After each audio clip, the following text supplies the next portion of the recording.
Aí veio o YouTube. Me conta um pouquinho do YouTube na sua vida. Com certeza. O YouTube, como eu te disse, ele fez parte de uma trajetória muito grande da minha vida. Eu comecei o meu canal em 2011, no final de 2011, compartilhando os posts do meu blog, as vivências que eu tinha, as experiências, os questionamentos que eu tinha também.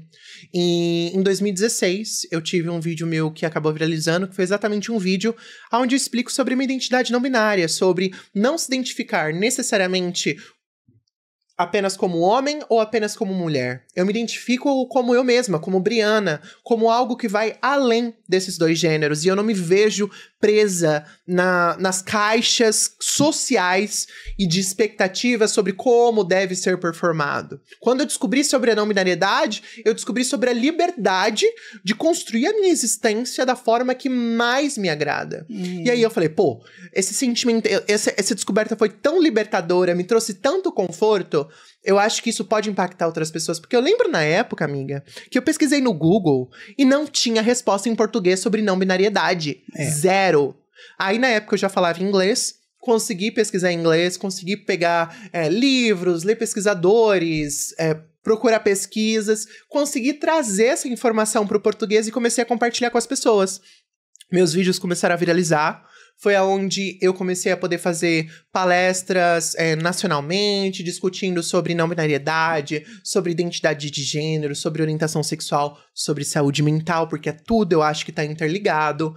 E eu pude, com o dinheirinho que eu fiz aí, investir numa coisa que eu sempre quis muito tempo, que era começar a fazer lives de jogos, que é onde eu comecei em 2017. No final de 2016 para 2017, eu comecei a investir na live de jogos. Eu vi que, inclusive, você falou que a live, o seu canal era prioridade, estava em primeiro lugar, e você sentava no banco do passageiro quando se tornava streamer. Exato. Aí agora você trocou. Quem tá dirigindo a sua vida são jogos. Porque foi um resgate de um sonho de infância. Porque eu fiz 30 anos agora, dia 26 de maio. E eu comecei a pensar muito do que eu quero fazer dos meus próximos 10 anos da minha vida.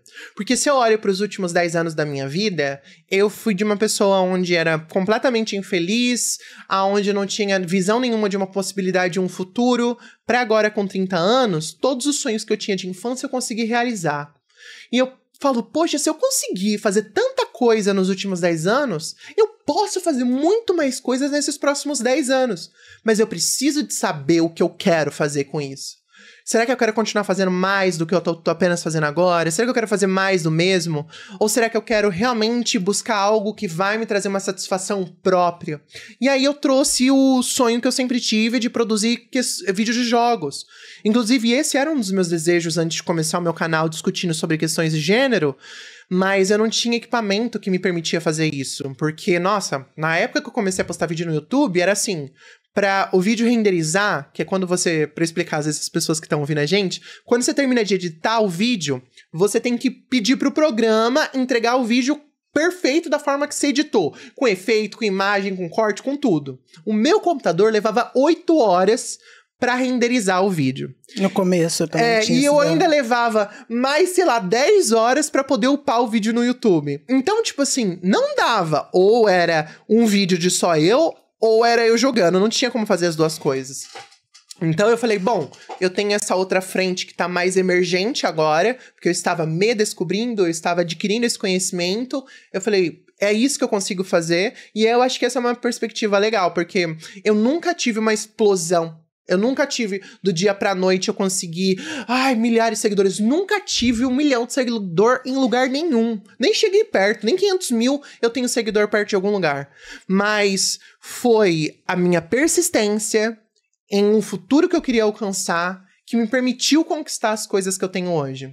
Mas eu acho também não é só sobre números, não né? Não é, mas a gente você viajou pra muitos lugares, Sim. Coisa que tem gente tem 1 milhão e ainda não conseguiu fazer. Tem, e eu acho que é uma questão que é exatamente do impacto que o seu conteúdo tem. É isso. E isso que eu me preocupava, era isso que eu queria. E esse era algo que eu sempre quis fazer. Criar conteúdos que geram impacto. Porque eu lembro na minha adolescência que eu tive um vídeo viral lá, surtando e etc.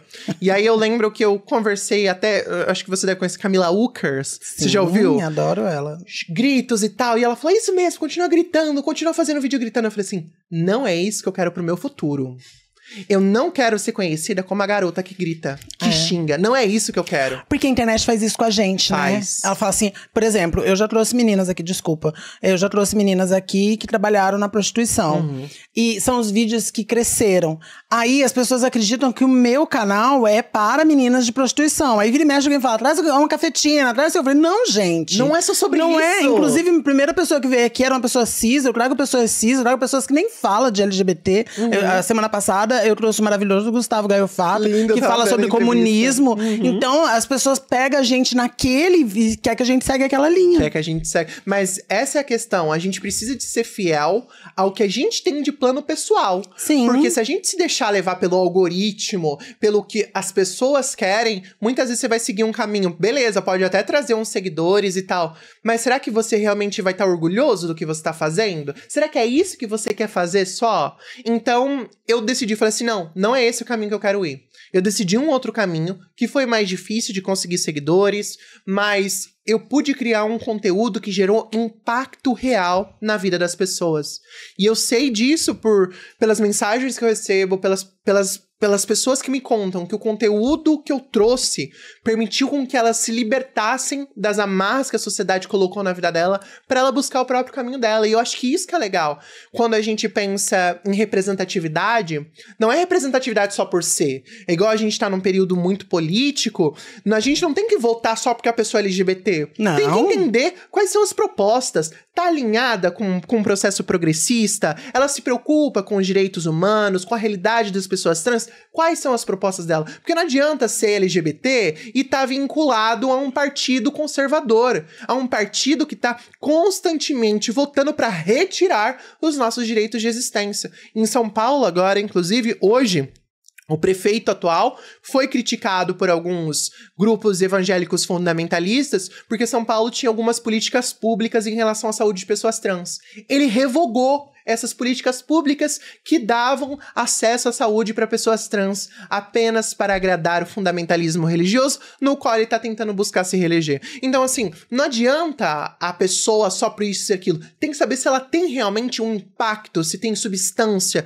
o que ela tá trazendo de valor. E eu acho que essa é a proposta, trazer valor naquilo que eu produzo. Eu não produzo com uma super frequência, mas eu tento colocar o meu melhor em tudo aquilo que eu me proponho a fazer. E eu acho que é isso que eu também tô trazendo dentro do universo dos jogos, porque eu consigo, dentro dos jogos, trazer a minha perspectiva de uma pessoa política, de uma pessoa que tem uma visão diferente a respeito de identidade de gênero, de orientação sexual. Então eu consigo muitas vezes conversar com pessoas que nunca iriam parar pra ver um vídeo discutindo sobre LGBT, sobre trans, mas que no meio do jogo eles saem aprendendo a diferença entre uma pessoa trans, uma travesti, uma pessoa não binária, porque tava me assistindo. Mas você não cansa? Eu tô falando por mim. Olha, eu tenho dias que eu falo, alguém vem falar, às vezes eu recebo assim, Paula, eu recebo muito os comentários, deve receber também. Paula, eu sou hétero, mas eu gosto das trans. Eu falo, amiga, eu também sou hétero. Você não entendeu ainda a diferença de identidade de gênero e orientação sexual? E aí eu falo assim, vou ter que dar essa aula de novo. Parece que toda hora eu tenho que dar 2 passos pra trás pra pegar quem tá lá atrás. E aí eu lembro de Leia T, que falou, gente, quem tá lá atrás que resolva isso, porque eu não vou ficar voltando. Toda hora a gente tem que estar voltando. Eu evito também ficar batendo na mesma tecla o tempo todo. E isso foi algo que eu tive que aprender com o tempo, porque no início eu tentava, dar o máximo do meu tempo pra cada pessoa que mandava mensagem e tal. Até que eu entendi, eu falei assim, não tá funcionando isso pra mim.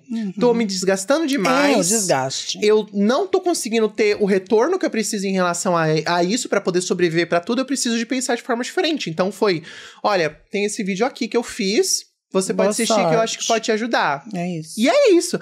Eu não sei quem eu sou. Eu não vou te diagnosticar. Eu não vou assumir esse BO na minha vida. Então, assim, estude. Boa sorte. Leia e descubra você mesmo. Porque eu parto do princípio de nós termos a autonomia de descobrirmos a nossa própria existência. Se eu chego na pessoa e falo, você é realmente trans, hein? Te diagnostiquei como trans, eu acho que foge um pouco desse entendimento da liberdade dela compreender esses elementos e entender se isso funciona ou não na existência dela. Eu não vou assumir esse BO. Então, assim, jogo pra bola pra frente. Mas eu, ao mesmo tempo, sou aberta, sabe? Eu sou aberta a pessoas pessoas que estão genuinamente interessados em aprender. Às vezes o que eu falo não agrada, e eu acho que isso é uma coisa importante também. Eu não vou falar algo apenas para agradar, eu falo aquilo que eu acredito que é certo, embasado nas coisas que eu pesquisei, nos assuntos e nas fontes que eu acredito. Então, às vezes isso acaba me fazendo perder inscritos, né? Porque a pessoa vem com um papo, eu falo, olha, não é bem assim. Eu tive até, inclusive, uma live esses tempos atrás, aonde um seguidor meu veio falar assim, ai, Briana, um boy trans veio falar assim, que queria ficar comigo. Eu falei assim, não, eu só fico com homem cis, né? E aí eu expliquei, eu falei assim, isso é óbvio. Tem transfobia nesse comportamento. Já falei isso no canal Pode também. ser uma questão internalizada, pode ser algo que você não tem conhecimento, mas obviamente tem. Mas que bom que pelo menos você foi sincero com ele, deu a possibilidade de ele entender isso. E eu entendo ele também ficar chateado, porque quem não ficaria chateado com isso? Só que na minha perspectiva, eu prefiro que a pessoa seja sincera sobre não ter interesse em mim, do que me destratar, me tratar mal, ou me fazendo ficar numa situação totalmente onde eu não me sinta confortável. Eu já fiz um vídeo no canal também falando sobre isso, sobre que há transfobia quando você opta por não querer ficar com a pessoa pura e simplesmente por genitália. Sim. Então aí existe falocentrismo e aquela coisa toda. Mas as pessoas ainda não entendem. Elas acham, então se eu não ficar com uma pessoa trans, eu sou transfóbica. Não é sobre isso. Você pode não querer ficar comigo, por exemplo. Sim. De repente não faço seu tipo, sou uma chata de galocha, qualquer coisa tal. Mas quando você fala, não vou ficar pura e simplesmente por isso, sem conhecer, sem nada, há transfobia nisso. Desculpa. Não, é que eu só ia complementar que eu acho que a orientação sexual é algo que tem muitos pontos. E existe um imaginário social a respeito da atração, que muitas pessoas não se questionam.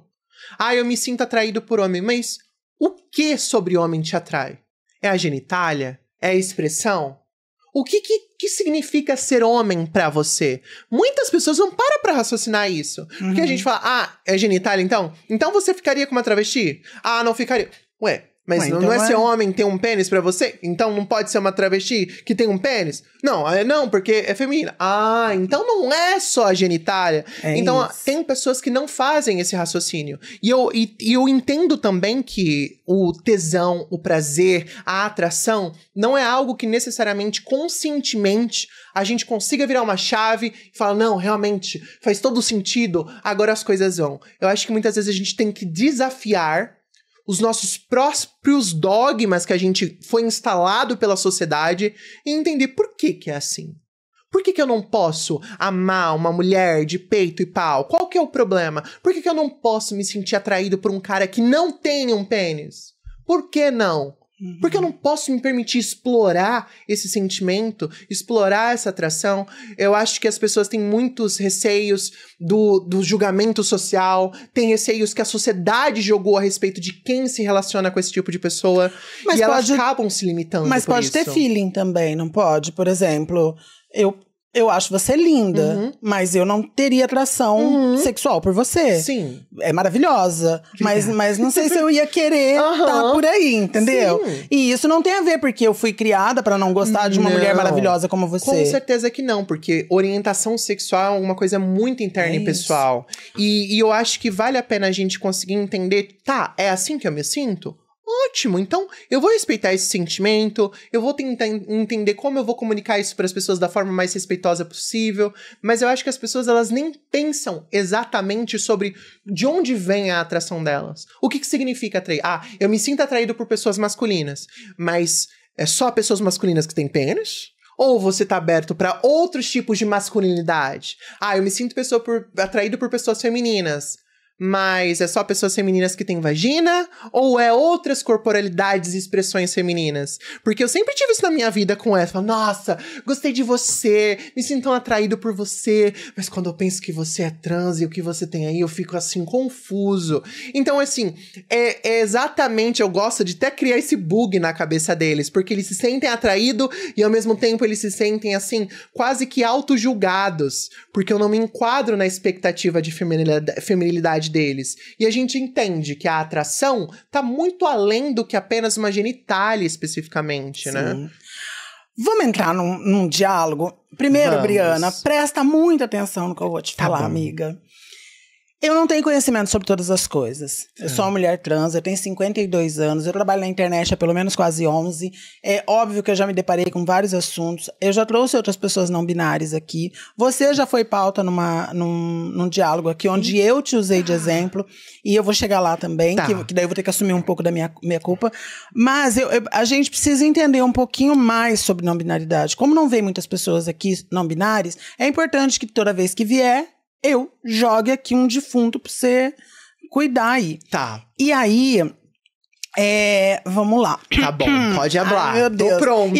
E é importante entender, eu até falei isso com Sátira, que foi uma pessoa trans não binária que veio aqui também, e que tivesse essa paciência comigo, você tenha também. Pode ter Porque depois certeza. as pessoas vêm nos comentários, falam um monte de coisa, e aí não entende que Sempre vão falar. Estou abrindo, não só pela Briana ser uma pessoa da internet, mas abrindo pra discussão. Então eu acho que a minha parte também tá sendo feita. Claro. Eu poderia simplesmente falar, não, aqui só vai vir X pessoas e não é isso. Eu tô abrindo. Então eu acho que isso já é um voto que eu merecia de confiança. Com certeza. Aí, é assim, existe... Eu sou da velha guarda. E a velha guarda... Jamais, por mais que foi dito que em algum momento que as travestis dos anos 60, 70 já entendiam a não binariedade, é mentira. Não entendia. A gente que é da velha guarda tem a dificuldade de entender a não binariedade, sim. Porque nós somos do tempo que ou você tinha um siliconão no corpo, ou você tinha uma extrema feminilidade, ou você era redesignada, mas você tinha que ter uma similaridade com a expressão de gênero feminina para as mulheres trans e travestis. Então, em momento nenhum chegasse uma pessoa... Eu já fui hostilizada por outras manas trans por não ter silicone, por exemplo. Por não estar na expressão 100% feminina. Por mais feminina que eu fosse, ainda não estava do jeito que tinha que ser. Então não adianta dizer que a velha guarda vai entender isso. Temos Nani People aí que tem falas referentes à não binaridade. Tem. E porque é de uma geração, e não é que não vai aprender. Por mais que eu tô aqui aberta a entender, tem coisas que ainda me dificultam. E foi aí que eu usei de exemplo. Eu vou usar toda a minha ignorância para repetir o que eu reproduzi, daí você entende. Tá.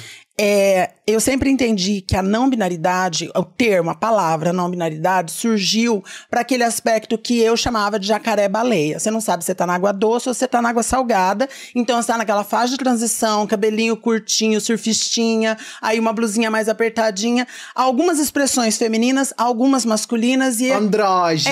Andrógena. Aí eu pensava assim, então o termo não binaridade veio para pontuar essas pessoas. Eu na minha inocência. Com o tempo, eu falei assim, não, pelo que eu tô entendendo, não é isso. Não é só uma fase ali. Não é só uma fase. Essa fase continua existindo para meninas trans e homens trans, mas não é essa fase. E aí, só que ao mesmo tempo, eu entrevistei Vicenta Perrota, que naquele período se identificava como uma pessoa não binária. Depois ela me deu entrevistas novamente e se entendeu uma mulher travesti. Mas ela disse o seguinte, que ela não conhecia também uma pessoa não binária, mas velha.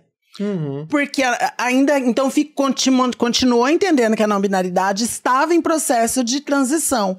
E aí entrou o seu nome. Eu falei assim, vamos dar o exemplo de Briana Nasc, que até semana passada se dizia não binária e hoje tá lá com 2 próteses maravilhosas, uma mulher linda, na hora que a gente olha é uma mulher. Porque ainda na minha cabeça, o meu entendimento de não binaridade é tudo aquilo que não tem nem você não consegue encaixar naquela régua. Você olha pra pessoa e fala, não tá 100% feminina, não tá 100% masculina. Mas quando eu olho pra Briana, eu vejo uma mulher 100% feminina. E aí entra isso que fica essa dificuldade. Quando você diz, sou uma mulher trans não binária, eu falo, em que momento ela não é binária? Você entende? Entendo. E antes da sua explicação, eu quero ser didática na minha pergunta, porque eu acho importante, até para as pessoas vão ter essas dúvidas também.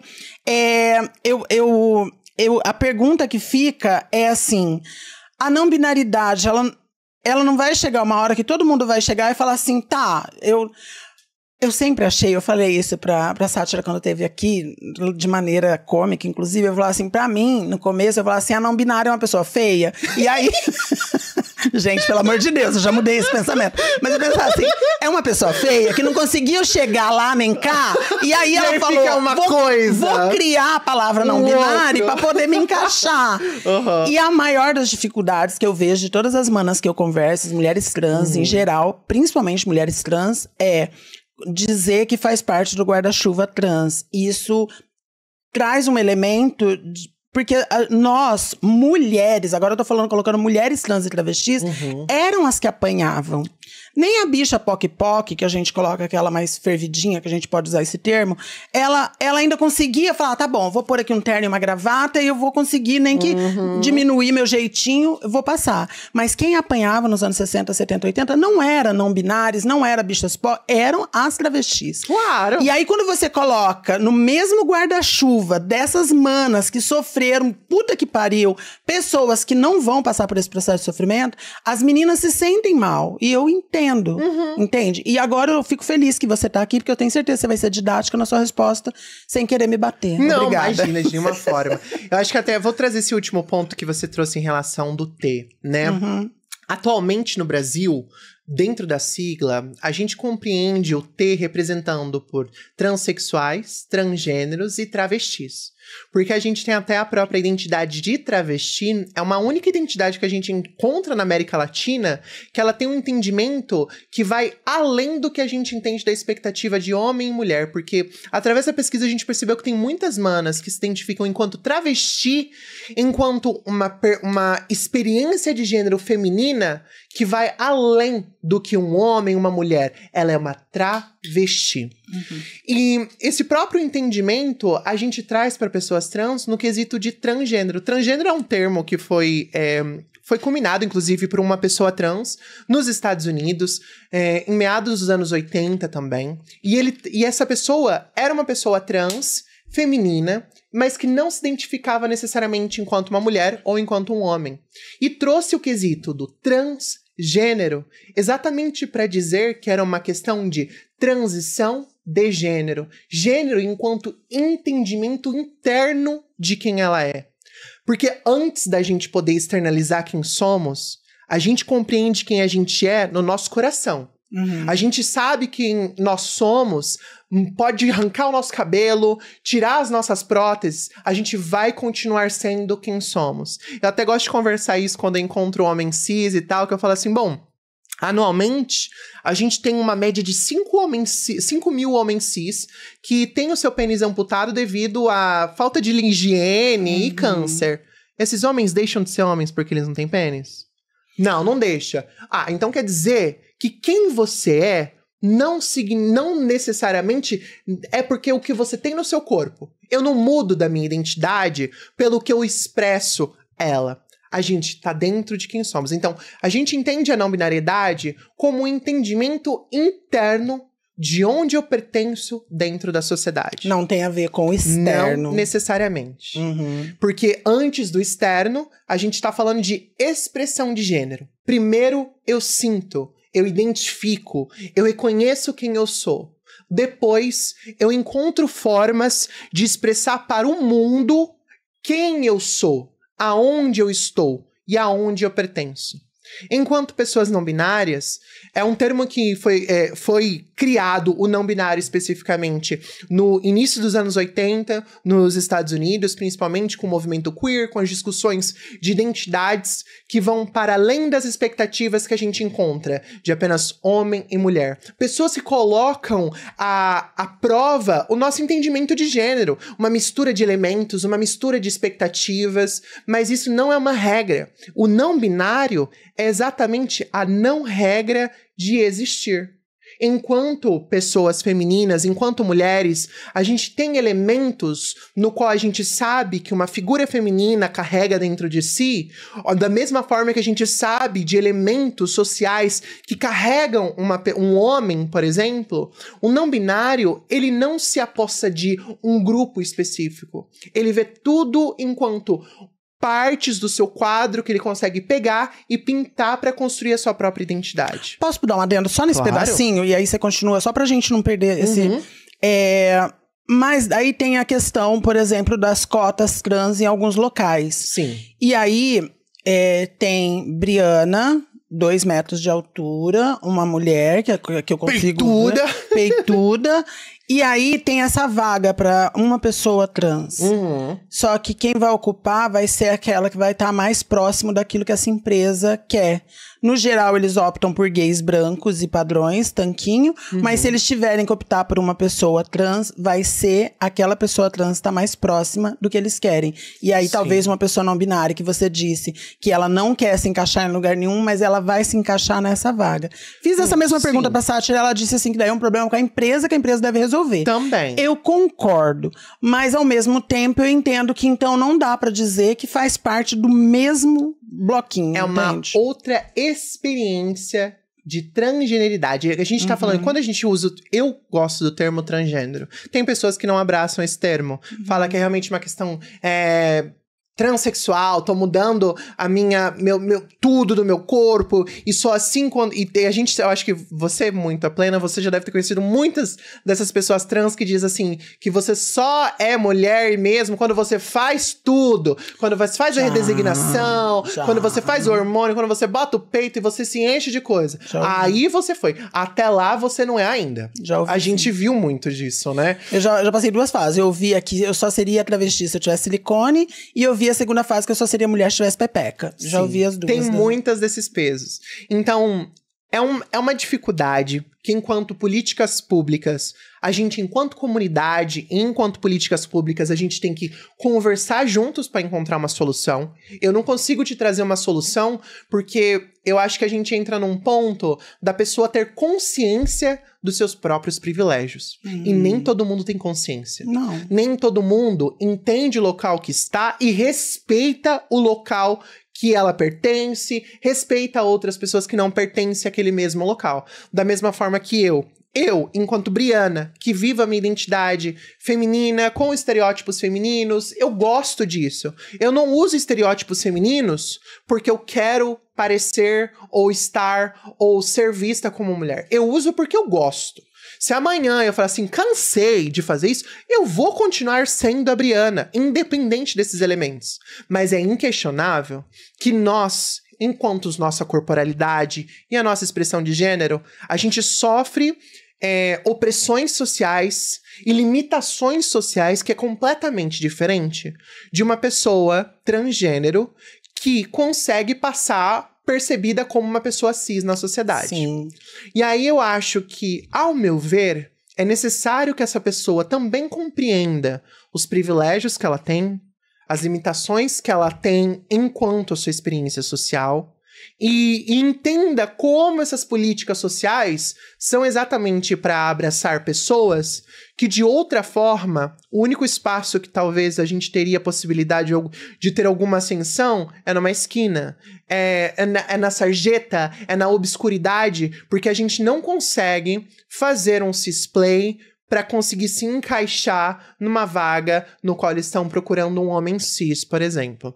Então, eu não tenho como falar sobre todas as pessoas, eu não tenho como desenvolver uma regra para fazer as pessoas terem noção sobre seus privilégios, mas eu acho que existem pessoas não binárias, existem pessoas trans que, inclusive, não reforçam estereótipos de gênero.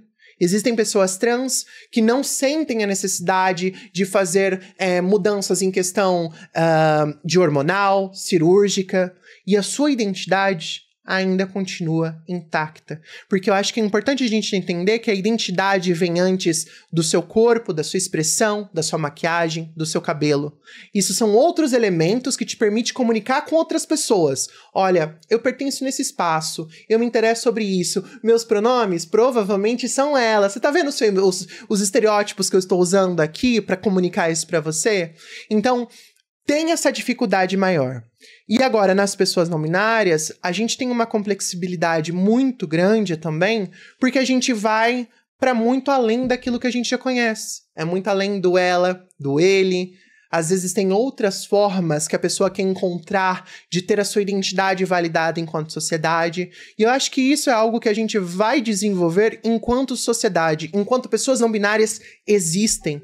Porque esse conhecimento que a gente está desenvolvendo sobre o que é ser não binário, é nesse último tempo, dos últimos 30, 40 anos que nós temos, porque a gente está fazendo um resgate histórico de identidades que foram disseminadas por uma sociedade de majoritariamente cristã no Ocidente que temos aqui, que não nos deram o direito de entender que isso era uma possibilidade. A gente encontra identidades que não se encaixam nas expectativas de feminilidade e masculinidade desde a Mesopotâmia. A gente está falando de 4.000 anos antes da existência de Cristo, que a gente entende sobre Cristo. De sociedades que têm identidades que não pertencem a homem e nem a mulher. E sabe o que é um fato interessante? Quando a gente estuda sobre essas sociedades e essas identidades que não eram nem homem nem mulher, muitas vezes essas pessoas estavam em posições de sacerdotisas, de religiosos, de um contato mais próximo com o divino.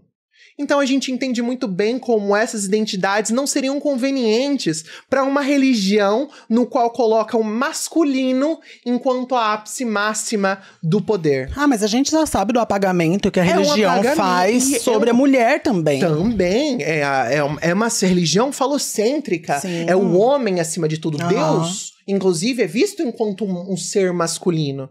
Então, uma identidade que não é homem nem mulher chegar e ser considerada algo de respeito, divindade, isso não se encaixava no plano de sociedade deles. Então, o que está acontecendo agora é um desenvolvimento intelectual, social e filosófico sobre um resgate de identidades que sempre existiram e que nos foram não permitidas o reconhecimento das suas existências. E hoje a gente está entendendo que a gente pode viver, descobrirmos quem somos, nos expressarmos para além das definições que a gente entende por homem e mulher. Isso vai ter problemas em diversos aspectos da nossa sociedade, porque a nossa sociedade é binária, ou seja, é um gênero que tem um lado ou o outro, são opostos um ao outro. Quando surge algo que vai além disso, e que pode ser uma mistura dos dois ou outras possibilidades, coloca em xeque as estruturas que a gente tem há centenas de anos, que foram criadas para criar essa estrutura de poder binário, e principalmente binário e falocêntrico, onde a figura masculina está no alto. E uma das grandes questões que a gente vê na sociedade é principalmente enquanto pessoas trans que se negam a abraçar a masculinidade como o seu dado privilégio que a sociedade quer que as figuras masculinas tenham, é um ataque direto a essas estruturas de poder. É por isso que a gente vê constantemente ataques religiosos à nossa existência, à existência de pessoas não binárias, a como algo perverso, a como algo que tá destruindo as famílias, destruindo as crianças, porque a gente coloca em xeque a estrutura de poder no qual não foi feita para ter pessoas como a gente. Como você acha que vai ser pra nós? Eu tô falando da atualidade, não é nem do futuro. Por exemplo, a gente... Um dos movimentos muito grandes das pessoas religiosas é sobre os banheiros. Né? Então, muitas mulheres trans e travestis em vários lugares do Brasil, aconteceu em Florianópolis, Maceió, são impedidas de ir no banheiro. E aí, quando entra a não-binaridade, essa discussão vai aumentar, porque a pessoa não-binária, que não tem um olhar, que as pessoas não têm um olhar nela, seja no feminino ou no masculino, ela vai precisar usar o banheiro também. Entendo que a percepção tenhamos então banheiros unissex, porque é só cabine, aquela coisa toda. Mas, por enquanto, isso ainda não acontece. Sim. E qual a resolução para essas pessoas não-binárias no uso do banheiro? Eu acho que esse é um ponto que não tem como dar uma resposta homogênea, porque a vivência não binária não é homogênea. Não tem como eu dizer como cada pessoa não binária deve fazer. Eu mesma, por exemplo, já aconteceu de eu ir no shopping, entrar no banheiro masculino, chegar a faxineira atrás de mim e falar assim: moça, o que você tá fazendo aí? Que é o banheiro masculino, o banheiro feminino é ali. Aí eu, tá, desculpa. E fui no banheiro feminino. Então, a minha vivência é completamente diferente de outras pessoas não binárias. Eu não posso me colocar como regra. Eu acho que cada pessoa não binária vai ter que entender a sua vivência, como se sente confortável. E eu acho que a gente tem que entrar num debate também em relação ao banheiro, porque ao invés da gente necessariamente estar analisando a corporalidade, a expressão de gênero ou a identidade das pessoas que estão indo no banheiro, a gente deveria estar discutindo sobre o comportamento dessas pessoas dentro do banheiro. Por que elas estão usando o banheiro? É pra realmente usar pra suprir as suas necessidades fisiológicas? Ou a gente tá falando de pessoas que estão indo pra cometer alguma coisa? Se estão cometendo algo, a gente tem código penal pra poder punir essas pessoas adequadamente. Só que a gente não pode punir as pessoas por crimes inexistentes. Crimes que são possibilidades. Porque se for dessa forma, então vamos acabar com todos os homens. Já que eles são os grandes responsáveis pela maior parte dos estupros. Vai ser assim? Não vai ser assim. Por que com pessoas trans não binárias, todo mundo cai numa mesma caixa? Porque todas elas são um perigo. Então eu acho que cada pessoa é um caso. Eu acho que a gente não tem uma solução perfeita pra lidar com isso. Eu acho que vai depender da pessoa entender exatamente, entrando naquele ponto que eu falei, dos seus próprios privilégios, do seu próprio entendimento da sua identidade, compreender o espaço que ela tá, a sua percepção social, entender não apenas aonde ela pode usar o banheiro de forma mais segura, mas também aonde ela pode usar o banheiro sem causar reações devido, talvez, a uma expressão de gênero que cause reações adversas nas pessoas no local que ela tá. Mas eu acho que não tem uma solução perfeita pra isso ainda, infelizmente. Briana, você sabe o que eu acho? De verdade, assim, a minha opinião profunda sobre a água do planeta tá acabando. Eu, de verdade mesmo, eu sei que é horrível falar isso, parece até egoísta da minha parte, mas eu acho que a água do planeta tá acabando. Tá, o ar, você pode ver, você viu agora chegando aqui perto, o ar tá insuportável, a água tá insalubre, tá tudo horrível, tá tudo ruim. Eu acho que essas questões do banheiro não eram questões mais pra ser discutidas. Eu acho que tinha que ter banheiro unissex, aí todo mundo caga, mija, banheiro individual, escova os dentes, tão fácil. Faz o diabo. Eu, particularmente, acho isso. Porém, por outro lado, eu fiz parte das pessoas que não podiam nem sair de casa. Então, hoje eu posso sair de casa e eu tenho visto um regresso nessa situação também de muitas manas que não podem. Eu entendo minhas acessibilidades, mas muitas manas que não podem. Eu vou te mostrar um caso que aconteceu essa semana na Espanha, tá? Eu vou pedir pro Vini. Ô, Vini, eu quero que você coloque a primeira foto que eu acabei de dar um positivo pra você aí. Você pode pôr essa foto pra mim, por gentileza? Pra gente... Vamos levar o debate pra outro lugar. Não é debate. Vamos levar as questões pra outro lugar. O Vini vai postar uma foto pra você aqui. E enquanto isso, eu vejo o nome da pessoa. Vai dar certo, Vini? Deu. Tá. Deixa eu só pegar o nominho dessa pessoa. Essa pessoa se chama Francisco. É o nome dessa pessoa. Tá. A leitura que nós temos dessa pessoa é de um homem. É na Espanha isso, tá? A leitura que nós temos é de um homem. Mas o Francisco é uma mulher. Tá. E não é uma mulher trans. Nasceu como um homem cis e é policial. E se entende como uma mulher. Mudou a documentação, mudou o gênero dentro dos documentos. Mas é uma mulher cis ou é um homem cis? É um homem cis. Tá. Nasceu como homem cis. Nasceu como homem cis. Okay. E agora se identifica como uma mulher. Tá. E ele quer ser respeitado como uma mulher lésbica. Porque ele quer continuar pegando meninas, mulheres. Tá. E é policial. E a jornalista fez a reportagem. Eu consegui esse acesso através da Lia Bratio, que mora na Espanha. Obrigada, Lia, por ter passado pra mim. Não sei se você conhece a Lia Bratio. Conheço, maravilhosa. Ela que mandou pra mim. E... ele pergunta...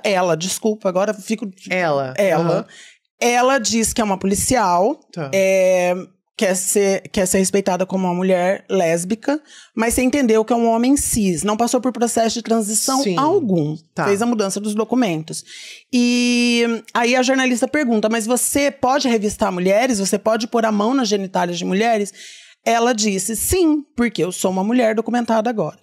Ao que tudo se entende, e ninguém tá querendo desrespeitar essa pessoa, mas essa pessoa é uma pessoa de extrema-direita e fez isso com intuitos... exatamente, de fazer chacota. De fazer chacota e de estar nesse lugar. Porém, pela lei, não tem o que se fazer.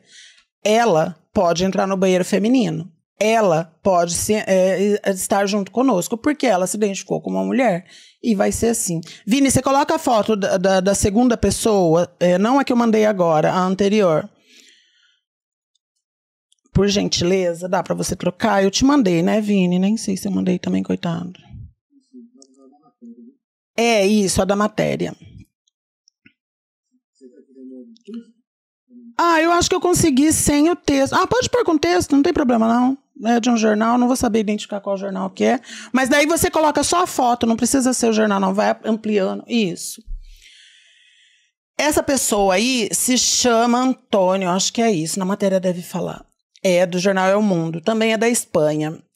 Também nasceu como um homem cis e se identifica como uma mulher. Mudou os documentos, o mesmo do primeiro caso. Ao que tudo se entende, agrediu algumas mulheres, algumas, não estou falando só de uma não. E por último, agrediu a própria esposa e conseguiu fazer o troca de documento, porque daí teria alguns privilégios caso fosse presa. E está sendo respeitado. Porque... Como que você vai chegar para ela e dizer o que ela é ou deixa de ser se ela está dizendo o que é? Aonde eu quero chegar com essa situação? Agora, Vini, você coloca essa última foto que eu coloquei, que eu mandei para você. Aonde eu quero chegar com essa situação? Vini vai colocar. Essa pessoa que a gente vai ver agora... tá chegando.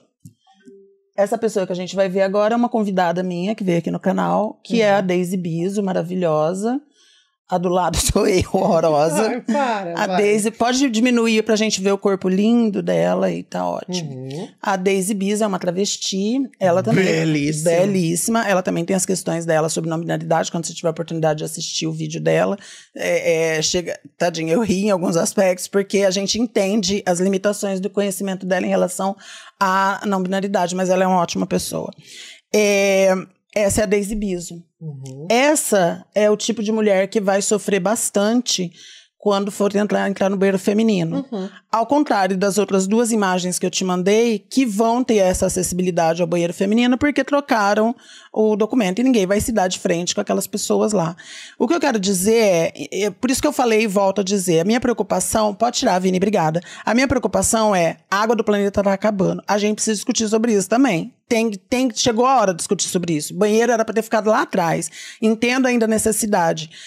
Eu fui na Marcha Trans de São Paulo e eu saí de lá decepcionadíssima. E eu falo isso e desculpa as pessoas que formaram. Eu não vi pessoas como ela. Talvez uma ou duas. A grande maioria eram como as duas imagens anteriores. E se mostrando como mulheres. Somos mulheres e tá tudo bem. A gente vai respeitar. A ideia é respeitar. Mas a ideia também é entender, Briana. Porque existe uma luta muito grande onde mulheres trans travestis apanhavam nos anos 60, 70, 80. Você sabe, tem história aí pra te dizer sobre a Projeto Tarântula. E aí agora a gente vai começar a se deparar com tudo isso novamente por conta de não vou dizer uma minoria, mas de uma porcentagem de pessoas que talvez, estou dizendo talvez, pode estar passando por esse processo e poderia levantar esse assunto de uma maneira muito mais rica e não de uma maneira assim, você tem que, você precisa que, senão vamos quebrar a garrafa na sua cara. Teve uma menina trans que veio, eu trouxe pessoas não binárias aqui, uma pessoa trans, travesti, que não tem esse conhecimento, tem essa limitação também, veio nos comentários e colocou, pra mim não são mulheres. Tudo bem, o comentário dela foi horrível, foi péssimo. Só que daí, ao invés das pessoas intelectuais irem lá e não falarem nada, ou deixarem pra lá, ou dar dislike, foram lá e ameaçaram até de quebrar a garrafa na cabeça dela. Essa discussão nunca vai em lugar nenhum. Sim, eu concordo. Essa discussão não vai ampliar enquanto tiver pessoas que querem impor de um jeito muito Não vai. A Nani People nunca vai mudar a opinião dela. A Daisy nunca vai mudar a opinião dela enquanto for dessa forma, você entende?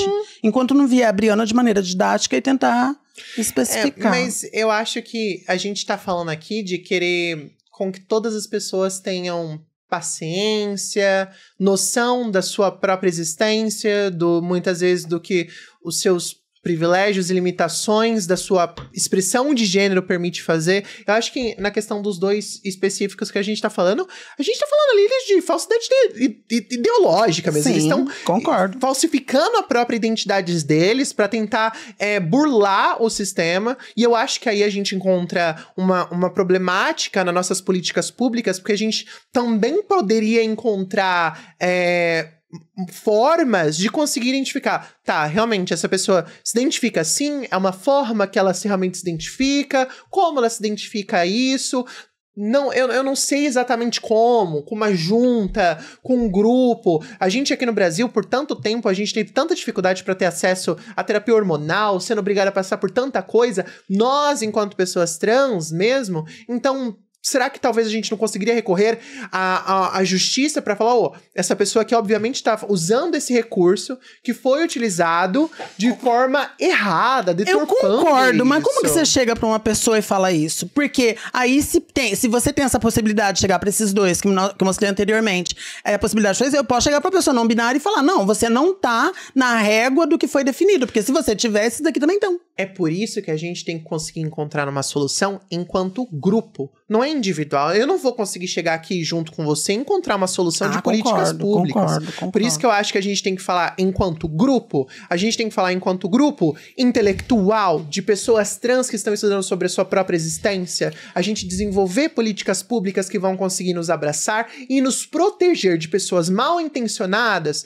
que querem utilizar políticas públicas que são feitas exatamente para poder permitir com que pessoas que tantas vezes foram colocadas nas sombras tenham possibilidade de trabalho, como você mencionou, tenham a possibilidade de entrar no ensino superior. Inclusive, a gente tem uma faculdade nova no Rio de Janeiro que abriu parte de cotas agora para pessoas trans também, o que é uma revolução incrível. A gente tá falando de pessoas trans que muitas vezes, principalmente quando você transiciona muito cedo, ou quando você tem uma feminilidade muito cedo, muitas delas nem ficam na escola, não conseguem terminar o fundamental, não conseguem terminar o ensino médio, com muitos desafios, enfrentando a sociedade, conseguem entrar no EJA, e com essas cotas vão conseguir ingressar numa faculdade superior, ter a possibilidade de estudar, desenvolver a sua carreira acadêmica, mas a gente precisa também de desenvolver políticas públicas que vão proteger para que essas pessoas exatas consigam ser abraçadas por essas políticas públicas.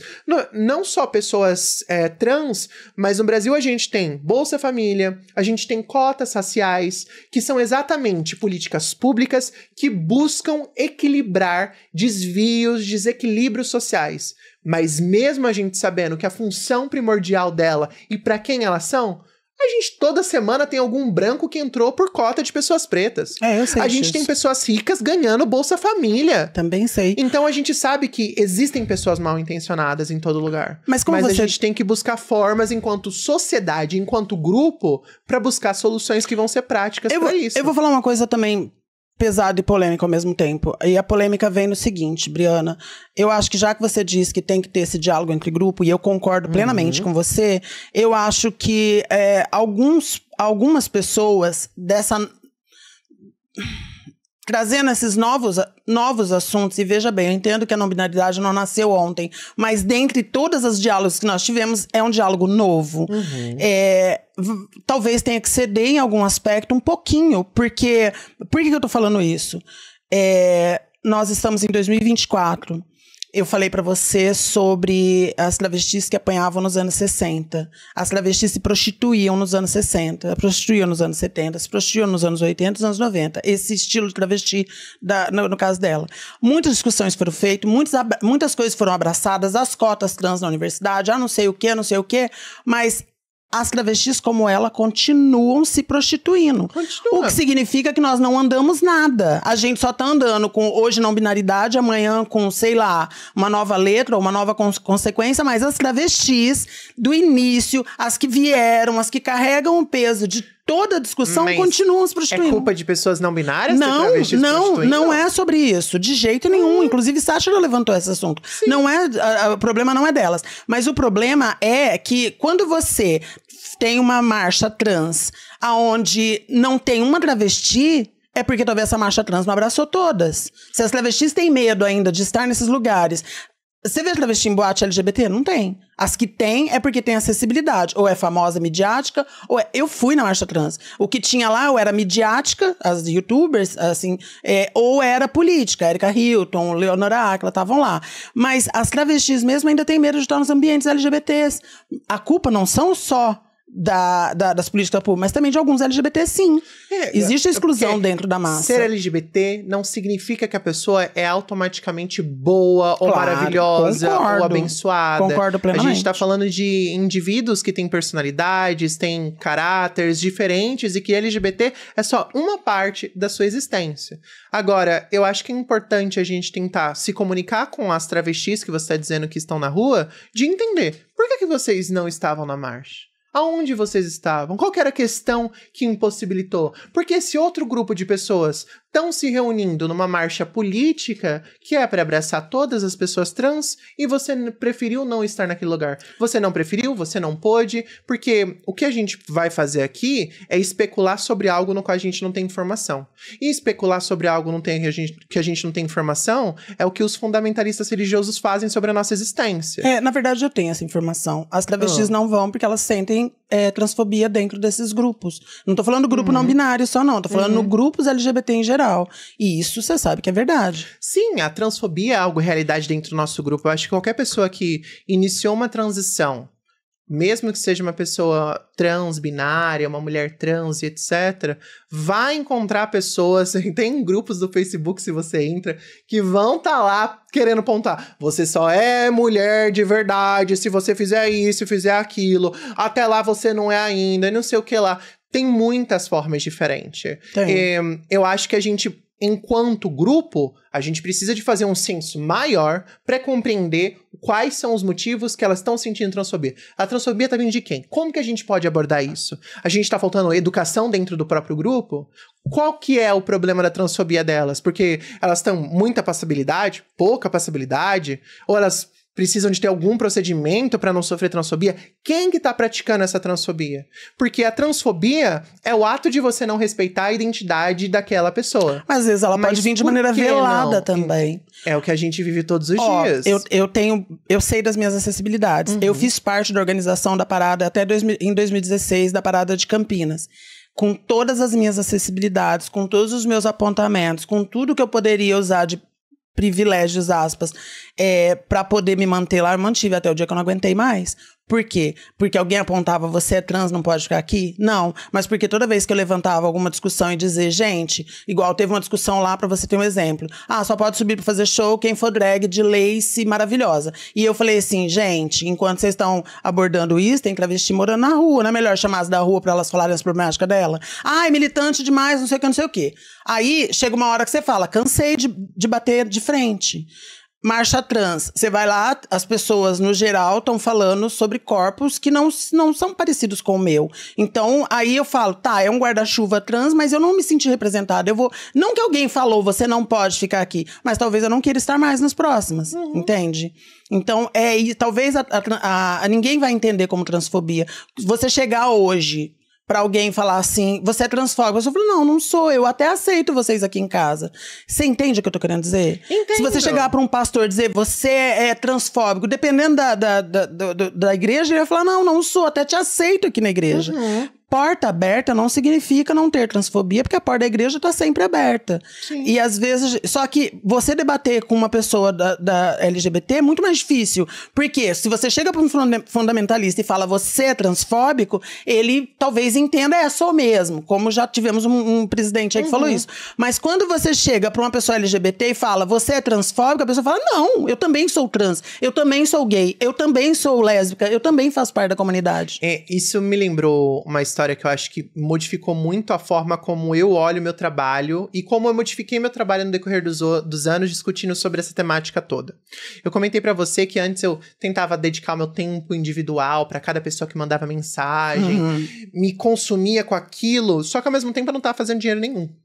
Eu não tava fazendo dinheiro nenhum, eu não tava ajudando em casa, eu não conseguia concluir nenhum objetivo meu, e eu tive que pensar de formas mais úteis de como poder fazer o meu trabalho e ao mesmo tempo ajudar as pessoas, porque eu percebi que quando o hype passava, as pessoas não estavam nem aí pra você. Com certeza. Então, eu conheci uma figura política que, se eu não me engano, acho que é Silvia Carreira, ela tava junto com a Marsha P. Johnson nos Estados Unidos. E a Silvia, eu me vi muito refletida na história dela. Eu lembro que ela fez um discurso na primeira parada do orgulho em Paris.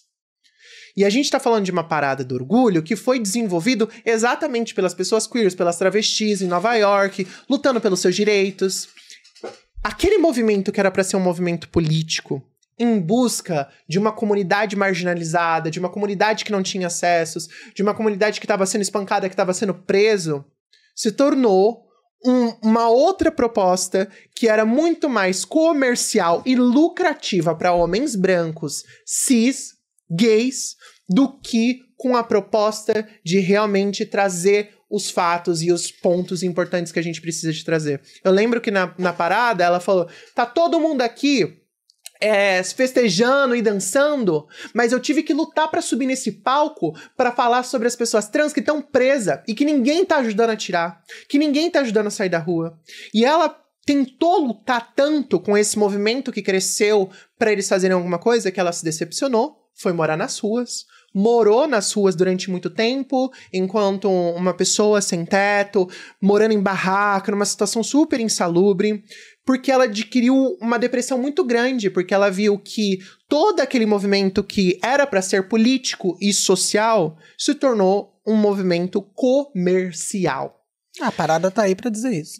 Continua até hoje, né? Então, ela foi resgatada depois por um grupo de pessoas LGBTs, conseguiu ter um fim de vida digno, finalmente, com muita decepção, mas aquilo me tocou no sentido de que eu não vou sacrificar o meu próprio bem-estar por uma situação no qual eu sei que eu não vou conseguir ter um benefício próprio. Eu não vou, por exemplo, sacrificar o meu bem-estar de conseguir comer, de conseguir pagar as minhas contas, só pra poder ficar fazendo vídeo sobre militância só o tempo todo.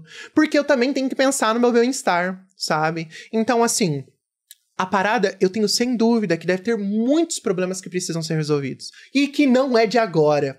Que vem desde a sua existência, que foi deturpada quando se tornou um grande mecanismo comercial, como tudo é no capitalismo. Quando se torna moeda de troca, quando a nossa existência é interessante, as marcas aparecem. Quando o hype da nossa existência passa, não tem marca nenhuma para poder financiar projeto, para financiar manifestação, porque eu acho que falta mesmo esse entendimento de um movimento social que abraça, que busca conversar com as pessoas que realmente estão em vulnerabilidade social, que pode ser as travestis que estão na rua, são as pessoas trans que são expulsas de casa e têm que viver na rua por causa da sua própria identidade. Eu acho que tem muitas questões diferentes nesse aspecto e que a gente precisa de resolver. Eu não vou conseguir te dar uma solução específica do porquê as travestis se sentiram mal, porque tem tantas pessoas que não fizeram um processo de transição X ou Y. Eu, pra ser sincero, eu não sei. Eu não fui em nenhuma parada trans. Como eu disse pra você, eu sou bem caseira. Eu fico em casa muito, 100% mesmo. E eu não me sinto confortável em locais com muitas pessoas. Me dá muita ansiedade. Eu não me sinto bem mesmo. Eu fui, tanto que a última vez que eu fui na parada LGBT foi em 2019, porque minha amiga foi contratada pra ir num daqueles carros que tem lá. E eu fui com a minha equipe dela, fui maquiadora, ajudei ela. Foi aquela única vez, foi minha primeira e última vez que eu fui na parada. Porque eu tenho as minhas críticas em relação eu diria como a eficiência política das paradas e principalmente as minhas críticas em relação ao movimento político que se tornou mais comercial do que político. Eu vou trazer um exemplo aqui da parada LGBT mesmo, porque parada trans eu não fui tão a fundo, mas desde que eu comecei a fazer meus vídeos no canal, eu sempre critiquei a questão da parada, do quanto eles demoraram para colocar pautas de existência de pessoas trans, reconhecimento de identidade de gênero. A gente só foi conseguir isso com uma decisão do STF. Eles colocaram primeiro o casamento igualitário, ao invés de tentar tirar as pessoas que estão na rua, que não conseguem ter direito nem à sua identidade. Ah, não, mas casamento igualitário tá lá primeiro. Então, eu via muitas problemáticas, eu via coisas que eu não concordo e que eu acho que a gente, enquanto comunidade, tem que continuar pontuando, tem que continuar reclamando, porque é um problema que vem desde da concepção da parada enquanto um todo lá em Nova York e que existe até hoje. Talvez seja um problema da nossa sociedade do formato capitalista, mas eu acho que enquanto comunidade, a gente se permitir que um movimento que deveria ser para mudança política e social e deixar só para se tornar um movimento comercial, eu acho triste, particularmente. Eu acho muito triste e decepcionante, porque a gente junta milhares de pessoas que mal e mal consegue eleger um representante digno da comunidade para estar trabalhando para desenvolver políticas públicas. Eu vi uma matéria uma vez maravilhosa que dizia assim que a parada do Brasil é a maior do mundo, mas é a que menos faz conquista. E aí, sabe, juntou 3, 4, 5, 6, 7 milhões de pessoas na parada. Mas cadê essas pessoas para poder votar em pessoas que estão pontuando pautas progressivas pra colocar no Congresso, como deputado, como senador, como tudo? Cadê essas pessoas? E a gente também é meio competitivo. Eu lembro que quando Érica Hilton se candidatou agora a deputada, se candidatou junto Leonora Acla, Ariadne Arantes e tantas outras. E aí eu falava, gente, vocês vão votar em quem, Érica? Não dá pra gente conversar e ter mais meninas trans lá, porque a Érica não vai viver pra sempre. Claro! E daí falar assim, não, vou votar na Érica, é melhor que a Ariadne, é melhor que ela... Não é sobre quem é melhor que quem. É sobre termos mais voz lá dentro. Precisamos de ter a voz pra combater, porque a gente tá falando do fundamentalismo religioso, eles estão doutrinando todos os seus seguidores, dizendo, vamos votar nesse, votar nesse, votar nesse e votar nesse. O agro elege as pessoas, consegue colocar as pessoas lá pra exigir pressão pro governo não poder fazer mudança, mas a gente, que somos milhares, consegue colocar uma Érica Hilton? Cadê essas pessoas? Isso, você disse tudo. Sabe? Você disse tudo, foi perfeita. Estranho. Olha aí, a gente não tá respirando. Eles estão fazendo pressão, eles vão conseguir o que querem. E a gente não faz pressão nenhuma. Vocês não fiquem achando que estarem parado é a pressão, não. Aquilo não é pressão pra ninguém, não, amor. Aquilo é lucro. São Paulo, o segundo maior PIB de São Paulo é a parada. Então eles estão adorando que você faça a parada. A parada, inclusive, só existe até hoje porque dá lucro. Porque dá lucro. Porque se depender do prefeito, assim como hoje ele retirou políticas públicas que davam pessoas trans acesso à saúde, a gente não tá falando de nem dinheiro, nem conseguir acesso à saúde para tratar especificidades da corporalidade de pessoas trans, da necessidade de tratamento de pessoas trans. Ele retirou isso. E a gente tá falando de São Paulo, que uma pessoa trans para fazer uma cirurgia de redesignação, no mínimo vai ficar 10 anos numa fila de espera. Gente, como que pode, com tanto dinheiro que a gente recebe, com tanta movimentação, a gente não consegue encurtar a fila, a gente não consegue desenvolver novas políticas públicas para conseguir abraçar as pessoas? Eu acho que pontos principais que eu penso: pessoas LGBTs em situação de vulnerabilidade social estão na rua, estão sofrendo violência nas ruas, porque se a gente, que tem uma casa, que consegue colocar um status social onde as pessoas veem essa pessoa e tá mais ajeitadinha, a gente sofre pra caramba, e que se der oportunidade vai vir um maluco e dar pedrada na gente, como é uma pessoa que mora na rua? Como é uma pessoa que está em situação de rua? Porque ninguém mora na rua. A pessoa, ela tá lá porque ela tá numa situação de vulnerabilidade extrema e que a gente não vê um desenvolvimento político enquanto grupo. E eu acho isso um absurdo. A Érica Hilton agora, a gente tem a Amanda, que inclusive tá sendo uma pessoa que ela tá tentando trazer junto enquanto vereadora na cidade de São Paulo. E a gente precisa de pensar com o cérebro, gente. A gente tem um mecanismo maravilhoso aqui. Não dá pra colocar só porque é LGBT. A gente já elegeu outros LGBTs que não fizeram nada, que estavam atrelados a partidos extremamente fundamentalistas, extremamente de direitas, e que eles não tiveram qualquer impacto social para as pessoas no qual eles tentam se vender enquanto representantes.